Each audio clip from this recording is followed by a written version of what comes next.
શ્રોતા દ્વેષ, દ્વેષ એટલે ઈર્ષાવાળો, એકબીજાનો દ્વેષ જોઈએ ને એવો પણ ના હોવો જોઈએ. કોઈની ઈર્ષા ના કરવી જોઈએ.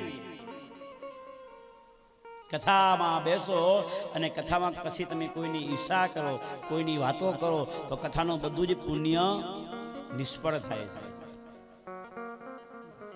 કોઈની કુથલી ના કરવી જોઈએ. આવા શ્રોતા હોવા જોઈએ. ભાગવતનું આમંત્રણ બધાને આપવું જોઈએ. જાહેર આમંત્રણ બધાને પધારો એવું આમંત્રણ આપવું જોઈએ.